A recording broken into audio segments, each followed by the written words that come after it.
जुलाई की आज 4 तारीख है और सुबह के अभी 9 बजने वाले हैं और मैंने ढेरों काम किए हैं। तो मौसम की बात करूं, आज सुबह से बादल हैं और इसका मैं फ़ायदा उठा रही हूँ। मैंने कौन कौन से काम किए हैं ये जल्दी से बताती हूँ, क्योंकि बूंदाबांदी हल्की हल्की होने लगी है। एक तो ये कोरल फाउंटेन ग्रास, इसमें से जो सूखे जितनी भी ब्रांचेस थी गर्मी से वो सब निकाल के इस बकेट में मैंने डाल दी हैं, ये नीचे, और कुछ और दूसरे पौधों की। और ये एक मेरा ओलियंडर का कनेर का जो रूट बॉल इसमें बन गया है, ये पूरे रूट्स ऐसे बन गए हैं, पानी भी नहीं इसको मिल पाता था। और ये सीमेंट का पॉट जो है ये ख़राब हो गया, टूट गया ये इस तरह से। तो इसको मैं अब इस बकेट में ट्रांसप्लांट करूँगी और रूट प्रूनिंग करूँगी। यहाँ से आधा मैं रूट बॉल पूरा इस हटा दूँगी और फिर ये इसमें आ जाएगा, फिर साइड में मिट्टी भर दूँगी। और ये मेरा ओलियंडर का पौधा है, इसकी भी बाद में प्रूनिंग 1-2 दिन में देखती हूँ, जब भी बारिश शुरू होने ये शुरू हो गई है। और एक मेरा जो ये बड़ा सा हेज प्लांट है, इसकी अभी मैं रूट प्रूनिंग करूँगी। तो ये छोटी मेरे को काम करने ही नहीं देती, ये देखिए अपने काम करती रहती है साथ साथ में। नमस्कार जी, मैं मंजू। आज मैं बताऊंगी कि रेनी सीज़न के शुरू में ही मैं क्या क्या काम करने वाली हूँ और कर दिए हैं काफ़ी कुछ। तो ये जो बोगनविलिया है मेरे घर में, जो ये ऐसे लगे हुए हैं, तो इनकी मैंने हार्ड प्रूनिंग कर दी है। ये सब कर दी है और ये सब भी कर दी है। हालांकि गोरी चोरी के ये प्लांट पे जो फ्लावर्स कलियाँ आना शुरू हैं, पर मुझे ऐसे फूल नहीं चाहिए, मुझे खूब घना और अच्छे बढ़िया फूल चाहिए। तो इसकी भी मैंने हार्ड प्रूनिंग कर दी है।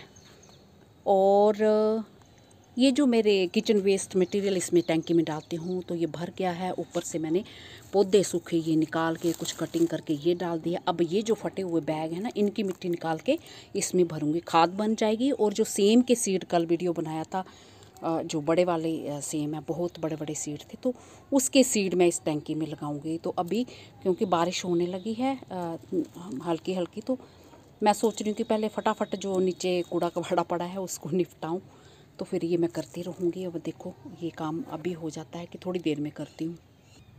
बाकी ये रेन लिली के गमले में ढेर सारे जो ऐसे प्लांट्स अपने आप उगाए थे, समर पॉइंट सिटिया, और भी खूब सारे क्यूवन वाटर कप और भी निकले थे, तो वो सब मैंने हटा दिए हैं ताकि इसमें खूब अच्छे से फूल आए।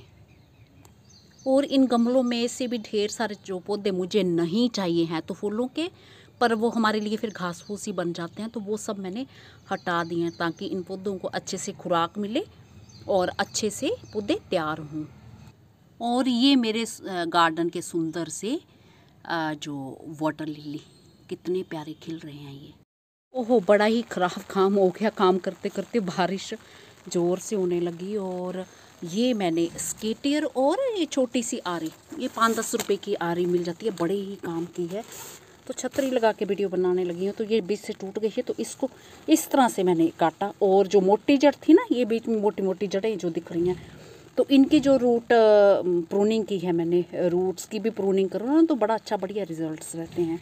तो इन्हें मैंने जो स्केटियर की मदद से कट किया है।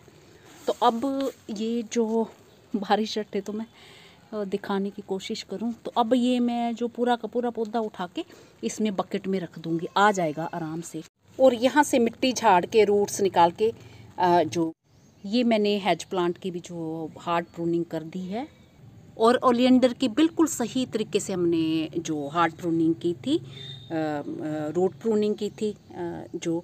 और ये इसकी कटिंग जो लगानी है इस तरह से, ये थोड़ा सा छील भी सकते हैं और बिना छीले भी सीख सकते हैं, रख सकते हैं। तो बस ऐसे ले लो, ये बस ये ध्यान रखना, ये लीफ नोड ये होना ज़रूरी है, यहीं से न्यू ग्रोथ होती है, ये ऐसे ऐसे यहाँ से होनी ज़रूरी है। तो बस ऐसे दबा दो इनको, ये ऐसे दबा दो। और ये मोटी कटिंग भी हो जाती है, इतना हार्डी प्लांट है ये गोरी चोरी का।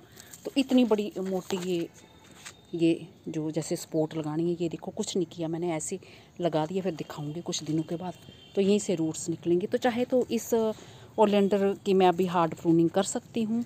आप सोच रहे होंगे कि अभी तो मैंने ट्रांसप्लांट किया है, बट कोई चक्कर नहीं, क्योंकि ऊपर का रूट्स तो बंधी हुई है ना मिट्टी में, तो वो हिली नहीं है। वैसे भी ये बड़ा हार्डी प्लांट है। अब ये जो पौधा हमारा नीचे जाएगा बकेट में, क्योंकि अभी तो घास फूस सड़ा गला नहीं है, सड़ गल के वो कम रह जाएगा, तो ये अपने आप ही फिर पौधा नीचे जाएगा। दबा देंगे इसको, फिर और मिट्टी डाल देंगे बाद में हम। तो इस तरह से ये हमारा लग गया, रूट प्रूनिंग भी हो गई, जो कि रूट्स की हमने हार्ड प्रूनिंग कर दी है।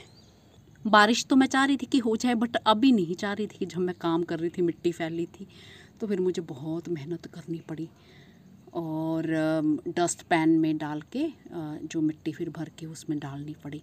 अब मैं और पौधों पे भी काम करना चाहती थी, बट अब बारिश के कारण गिल्ला है सब, तो मैं अभी कर नहीं पाऊँगी। अभी तो मैं सोच रही थी कि पानी वाले पौधों पे भी कुछ काम करूं, तो इन्हें कुछ ट्रांसप्लांट करूं। और चलो देखती हूँ कब मुझे टाइम मिलता है, फिर मैं करती हूँ। तो इनको करना तो आसान ही बात है। इस पर मेरे बहुत सारे वीडियोस हैं। ये मेरे पानी वाले जो पौधे हैं, वाटर कैवेज है ये, तो और भी कई नामों से इसे जाना जाता है।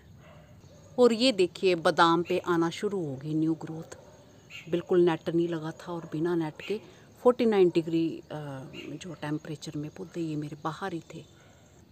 इसी के साथ नमस्ते जी, शुक्रिया। इस वीडियो को मैं मंजू नेचर लवर चैनल में डालूँगी, तो आप उसमें सर्च कर सकते हैं कि आज मैंने जो क्या काम किए हैं।